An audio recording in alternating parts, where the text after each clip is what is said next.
You can use nesting with control flow statements like if, for, and while for a more specific behavior of your Python program. This means using an if inside another if, a for inside another for, and a while inside another while loop.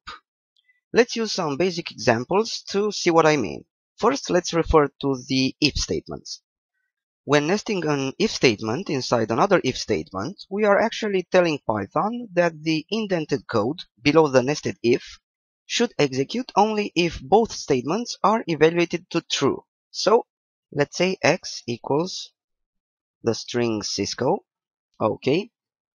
Now if I in x, then if len of x is greater than 3, let's print x and len of x.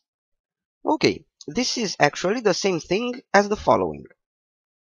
If, and let me use some parentheses for better readability, I in x and another pair of parentheses, len of x is greater than 3, colon, print x and len of x.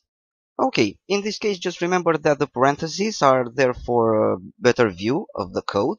You can use them or not. I recommend using them whenever you feel the need to. Another thing to be careful about is indentation.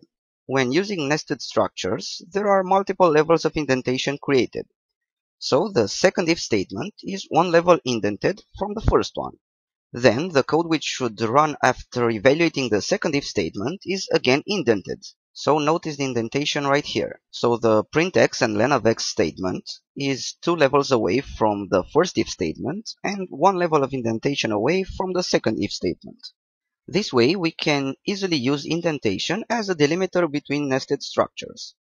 This also applies to nested for and while loops. So keep in mind that each level of indentation changes the logic of the program. Anyway, it is recommended that you keep a low level of nesting to have a clear and readable program. So 2-level nesting, like in our example, should be just fine. Now let's look at nested for loops. Let's assume we have 2 lists and we want to multiply each element of the first list by each element of the second list. For this, we should iterate over both lists at the same time, taking each element into account, then do the multiplications and return the results. So let's say we have list 1 equals 4, 5, and 6, and list 2 is 10, 20, and 30. Now let's see the nested for loops. For I in list 1, now the nested for loop for j in list 2, the second level of indentation, and now print I times j.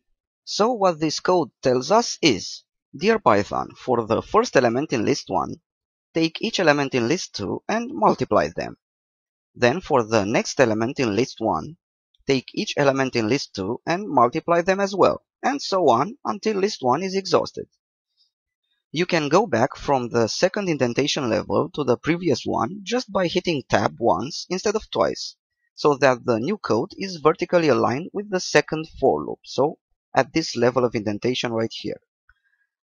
Let's see this. Let's say that after doing the multiplications we did for each element of list 1, we want to also print that element of list 1, just to have it printed out for each iteration. We can go back one indentation level and just type print I at the same level of indentation with the second for loop. So let me show you. For I in list 1, for j in list 2, print I times j.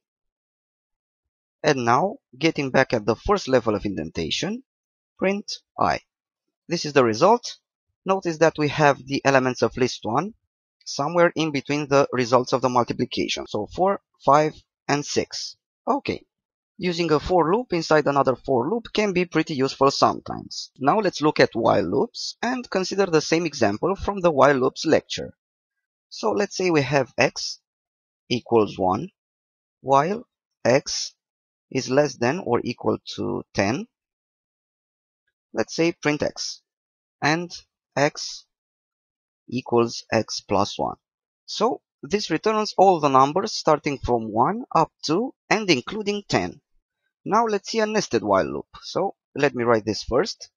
X equals 1, while X is less than or equal to 10.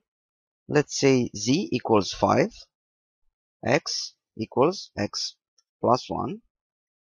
Now the nested while loop, while Z is less than or equal to 10, print Z, and Z equals Z plus 1. So notice that we have 5, 6, 7, 8, 9, and 10 printed out 10 times. Now let's see the code. The first while loop does the same thing. It checks whether X is less than 10 or equal to 10. And as long as this condition is true, it increments X, and the new thing here, runs the second while loop each time the first loop is executed. Now the second while loop does the same thing as the first. It takes the value of Z, compares it with 10, then increments it by 1, and it does this as long as Z is less than or equal to 10. So the final result is made of the result of the second loop, which is 5, 6, 7, 8, 9, and 10, printed out 10 times due to the first while loop. This is just a basic example of nesting while loops. The next thing I'll add here is nesting a structure inside a different structure. Let's try nesting an if statement inside a for loop. So let's try for number in range of 10 if 5 is less than or equal to number, and this is less than or equal to 9, then print number. Here the for loop iterates over the list created by the range of 10 function, so numbers 0 through 9. Then the if statement specifies a condition before printing the numbers. Actually, there are two conditions. The number should be greater than 5. This is the first part of the condition. And also it should be less than or equal to 9. This is the second part of the condition, in order to execute the indented code below the if statement. Okay, I think now you have a very good understanding of nesting and indentation, so it's time to move on to the next lecture.